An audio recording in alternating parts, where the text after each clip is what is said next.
Hello students, welcome back to our YouTube channel NV creator. तो जैसा कि आपको थंबनेल में दिख ही गया होगा कि इस वीडियो में हम हीट इक्वेशन का एक इम्पॉर्टेंट क्वेश्चन लेकर आए हैं जो कि एग्ज़ाम में काफ़ी ज़्यादा पूछा जाता है। ठीक है ना।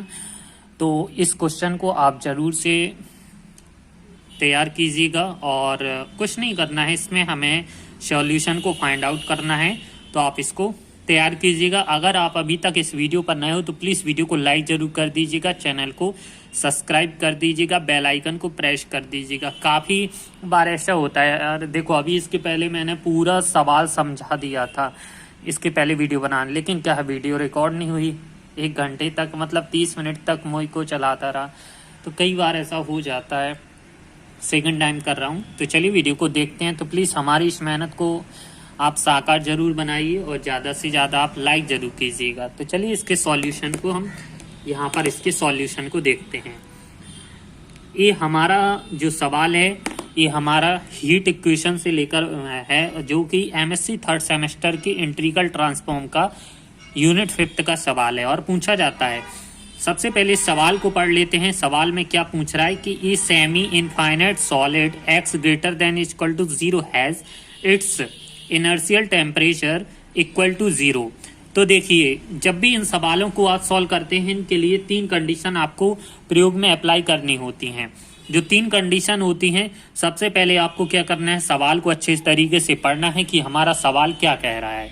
ठीक है ना। सेकंड टाइम जब आप सवाल को करते हैं कि अगर वेव इक्वेशन वाला है तो वेव इक्वेशन को लिखना है, हीट इक्वेशन है तो हीट इक्वेशन को लिखना है। इसके बाद लिखने के बाद आपको जो भी उसमें जितनी बाउंड्री कंडीशन दी गई हैं उन बाउंड्री कंडीशन को अप्लाई करना है, उन बाउंड्री कंडीशन को लिख लेना है। फिर उसमें लाप्लास ट्रांसफॉर्म अप्लाई करना है, फिर लाप्लास ट्रांसफॉर्म अप्लाई करने के बाद बाउंड्री कंडीशन को अप्लाई करना है। ठीक है। फिर इन जब दोनों बाउंड्री कंडीशन अप्लाई हो जाती हैं उसके बाद इनवर्स लाप्लास ट्रांसफॉर्म लेने के बाद आपका सवाल का आंसर आ जाता है। तो चलिए इसको शुरू करते हैं। तो पहले हमने सवाल को एक बार देख लेते हैं कि a semi infinite solid x greater than equal to 0 has its inertial temperature equal to 0। ये दिया गया है। A constant heat flux a is applied at the face x equal to 0। ठीक है ना। एक हमारी जो बाउंड्री कंडीशन दी गई है कि टेम्परेचर है जो इक्वल टू 0 है और एक कांस्टेंट है ए। ये हमारा क्या है, constant. Heat flux is applied at the face x equal to 0। Find the temperature at any point x greater. तो हमें ये सवाल हमारा जो क्या है इसका दिया गया है, इससे हमें फाइंड करना है। तो सबसे पहले हम लिख लेते हैं हम हीट इक्वेशन, क्योंकि यहाँ पर बात किसकी की गई है। देखिए यहाँ पर आपको बात आपका दिया कौन सा गया है इक्वेशन, हीट। देखिए हीट फ्लक्स, तो यहाँ पर ये हमारा हीट इक्वेशन है, तो हम इसको लिख लेते हैं द टेम्परेचर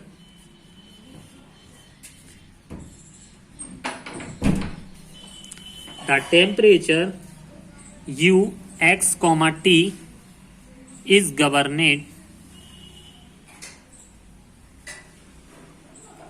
by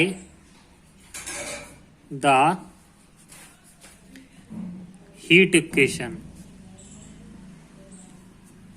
ठीक है। देखिए यहां पर जो u है और x, t, x हमारा है जो सॉलिड, ठीक है ना, फेस सॉलिड, और t हमारा क्या है, टेम्परेचर। तो इसका जो हीट इक्वेशन है, हीट इक्वेशन हमारा क्या होता है, del u upon del t equal to k del square u upon del x square. तो ये हमारा हीट इक्वेशन होता है, इसको हम दे देंगे इक्वेशन नंबर 1। ठीक है।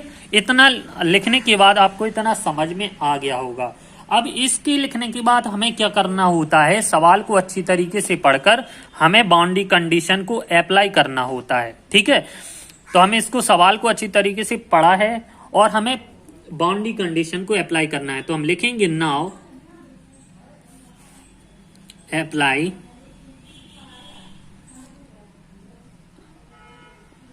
Boundary condition.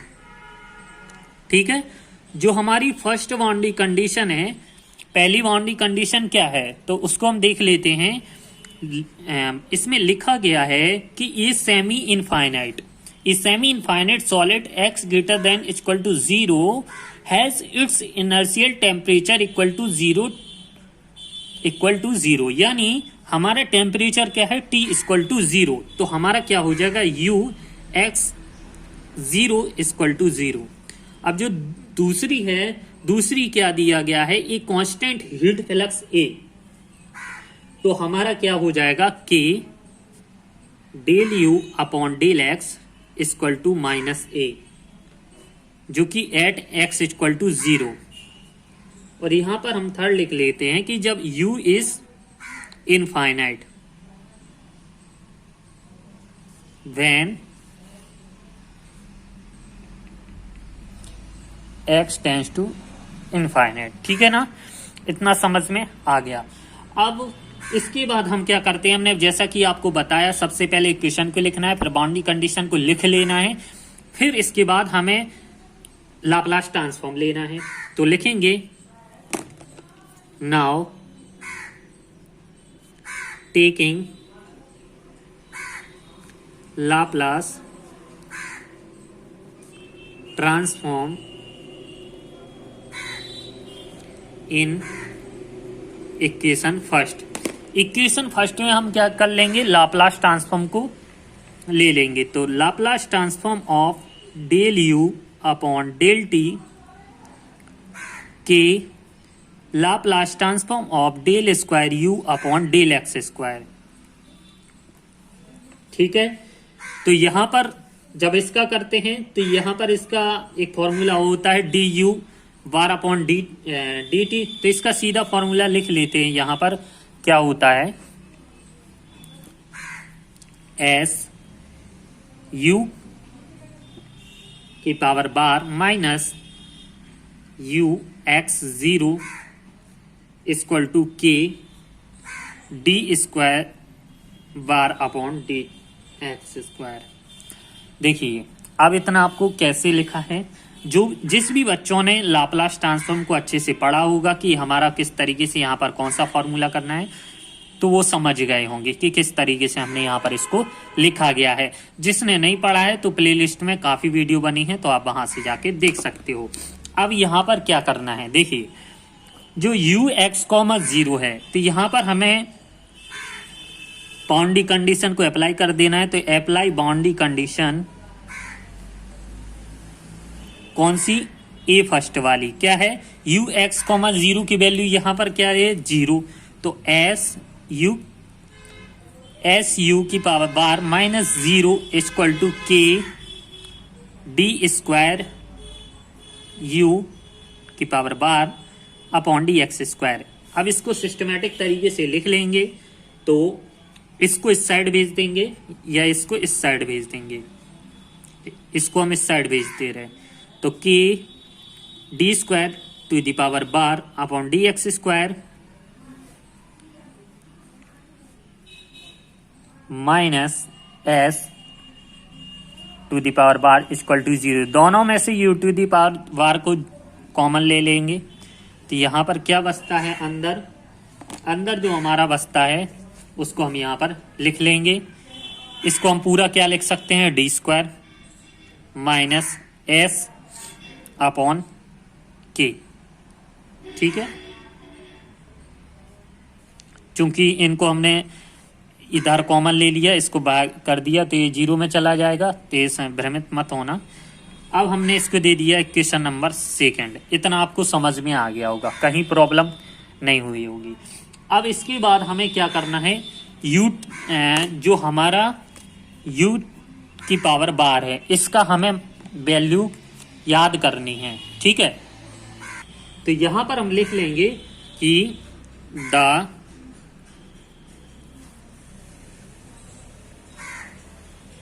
solution of this u to the power bar क्या है, bar equal to A e minus x under root s upon k plus B e to the power x under root s upon k. देखिए अब क्या है कि हमारा you इस कैसा था, हमारा finite, then b equal to क्या हो जाएगा हमारा 0। तो ये हमारा पूरा कैसे में चला जाएगा 0 में। तो हमारा क्या बचेगा only u to the power bar equal to A e minus x under root s upon k. ठीक है, इसको दे देंगे हम समीकरण नंबर 3। अब हम लिखेंगे नाउ अप्लाई सेकंड कंडीशन। अब हमें बाउंड्री कंडीशन जो हमारी सेकंड थी उसको अप्लाई करना है। तो लिखेंगे now apply boundary condition second हमारी क्या थी, बी वाली क्या थी हमारी, उसको हम लिख लेते हैं पहले। जो हमें दी गई थी के equal to del u upon del t del x equal to minus A. जो हमारे कांस्टेंट था ए, वो किस पर था, एट एक्स इक्वल टू 0। तो हमने जो बाउंड्री कंडीशन हमारी दी गई थी उसको हमने यहाँ पर लिख लिया है। अब हम इसका भी क्या करेंगे, एक फर्स्ट हमारी बाउंड्री कंडीशन का ही निकल आया, अब सेकंड का क्या करेंगे हम, लाप्लास ट्रांसफॉर्म। तो लिखेंगे टेकिंग लाप्लास ट्रांसफॉर्म। अगेन हमने इसका लाप्लास ट्रांसफॉर्म लिया, तो देखते हैं कि हमारा कांस्टेंट बाहर लिख लिया, Laplace transform del u upon del x equal to minus A हमारा कांस्टेंट है, इसका लाप्लास ट्रांसफॉर्म कांस्टेंट का। तो यहां पर हम इसको क्या लिख सकते हैं, के डी यू की power bar upon d x लिख सकते हैं। यहां पर माइनस ए, लाप्लास अचर पद का हमारा कांस्टेंट का क्या होता है, 1 अपॉन पी या 1 अपॉन एस। तो हमारा क्या गया, ए अपॉन एस। इसको दे देंगे हम इक्वेशन नंबर 4। अब हमें क्या करना है कि जो हमारा डेल, देखिए जो हमारा del u d u t the power bar upon d x की वैल्यू हमें यहाँ पर फाइंड करनी है। तो यहाँ पर हम क्या करेंगे, जो हमारा इक्वेशन 3 था उसका हम क्या है, डिफरेंशिएट कर देंगे। ठीक है, तो हमारी क्या है, वैल्यू मिल जाएगी। तो d u t the power r upon d x equal to, या सीधा आप याद कर लीजिए क्या है कि a minus a under root s upon k into a to the power minus x s upon k. इसको हमने डायरेक्ट लिख दिया है, ठीक है ना, चाहे अब एट एक्स इक्वल टू 0। अब चूंकि जब x इक्वल टू 0 हमारा था ना, एट एक्स इक्वल टू 0, तो यहाँ पर x की वैल्यू 0 रखी, तो इसकी वैल्यू के मान हमारा क्या हो जाएगा, 1 हो जाएगा। तो हमारा क्या बचेगा, ओनली बचेगा माइनस ए, और यहाँ पर हम k का मल्टीप्लिकेशन किया d, क्योंकि हमें k चाहिए, D you upon d x. तो ए k under root s upon के। तो इसको हम 5th दे देंगे, इक्वेशन नंबर 5। ठीक है, अब हम लिखेंगे now by equation 4th and 5th। 4th and 5th को ले क्या है, हमारा पूरा सेम टू सेम मिल रहा है। कैसा, देखिए जो 4th है 5th दोनों हमारा देखिए मिल रहा है, तो इसको हम ये हमारा कैसा हो जाएगा, बराबर का हो जाएगा। तो हम यहाँ पर लिख देंगे minus A upon s equal to minus A k under root s upon k. Minus से माइनस कट गया। अब हम यहाँ पर क्या करेंगे, इसको यहाँ ले आएंगे, तो ए के बराबर क्या हो जाएगा, ए एस। जब ये रिवर्स हो जाएगा तो के अपॉन एस, एस अपॉन के की जगह हमारा क्या हो जाएगा, के अपॉन एस 1/2। ठीक है, तो यहाँ पर अब हम क्या करेंगे, ए के बराबर ए के 1/2 एस 1 इंटू एस 1/2। अब इतना समझ में आ गया, गुणा में क्या होती है, पावर ऐड हो जाती है। तो ए के बराबर ए के की पावर 1/2, एस की पावर क्या हो गया 3/2। ठीक है, के को इस साइड ले आए तो ए बराबर ए के की पावर 1/2 एस की पावर 3/2 इंटू के। तो ये हमारी वैल्यू मिल गई किसकी, ए की। ठीक है, तो ये हमारी किसकी मिल गई, ए की वैल्यू मिल गई। इतना समझ में आ गया। अब हम लिखेंगे नाउ इक्वेशन थर्ड। हमारा इक्वेशन थर्ड क्या था, हमारा इक्वेशन थर्ड कैसा था, ई वाला। तो इसको हम फिर से लिख लेंगे। चलिए, नाउ इक्वेशन थर्ड, यू की पावर बार क्या था, A e minus x under root s upon k. A की वैल्यू सब्स्टिट्यूट कर देते हैं, A k to the power 1/2 upon s की power 3/2 into k e to the power minus x under root s upon k. किसकी value है, e to the power बार की। अब देखिए, हमने यहाँ पर पूरा वैल्यू सब्स्टिट्यूट कर दिया। हमने शुरू में क्या बताया था, जब इनका करते हैं तो पहले हम इनका इक्वेशन लिख लेते हैं। इक्वेशन लिखने की, देखिए पहले हम क्या करते हैं, इनका इक्वेशन लिख लेते हैं। इक्वेशन लिखने के बाद क्या है, हम बाउंड्री कंडीशन को लिख लेते हैं। बाउंड्री कंडीशन के बाद अप्लाई करते हैं। अप्लाई करने के बाद इनका लाप्लास ट्रांसफॉर्म लेते हैं। लाप्लास ट्रांसफॉर्म लेने के बाद हमें इनवर्स लाप्लास ट्रांसफॉर्म लेना पड़ता है। ठीक है, तो अब हम इसका क्या करेंगे, इनवर्स लाप्लास ट्रांसफॉर्म अप्लाई करेंगे। ठीक है, तो यहां पर हम लिखते हैं taking inverse Laplace transform both side. ठीक है, तो यहां पर हम दोनों साइड इनवर्स लाप्लास ट्रांसफॉर्म को अप्लाई कर दिया। जो जो हमारा कांस्टेंट हो उसको हमने बाहर ले लिया। ठीक है, यहां पर ओनली हमारा क्या बचता है, के, और बाकी सबको हमने अंदर कर दिया। E to the power minus x under root s upon k upon s की पावर 3/2। ठीक है, इसका हमारा क्या हो जाएगा, ओनली यू हो जाएगा, इक्वल टू हमारा क्या हो जाएगा, ए के की power 1/2 upon k Laplace transform, इसको हम अलग अलग कर देंगे, e to the power minus x under root s upon under root k s की पावर 3/2। अब चूंकि अब हम इसको क्या कर देंगे, इसको दे देंगे इक्वेशन नंबर 6। ठीक है, अब हमें दिया क्या गया था, तो लिखेंगे बट गिवन दैट। यहां से कुछ कुछ समझ में आ रहा होगा आप लोगों को। केवल इस अंडर रूट के को हटा दें तो हमारा पूरा एक इक्वेशन हमें गिवन दैट में हमें दिया गया है। कैसा दिया गया, एक बार दिखा देते हैं। Inverse Laplace transform e to the power minus x root s upon s की पावर 3/2। पूरा इसके बराबर ये सवाल दिया है, तो पूरा ज्यों कहते हो हम लिख लेंगे इसको। तो यहां पर हम लिख लेते हैं inverse Laplace transform under root e to the power minus x root s upon s की पावर 3/2 ई की power minus x square upon 4t square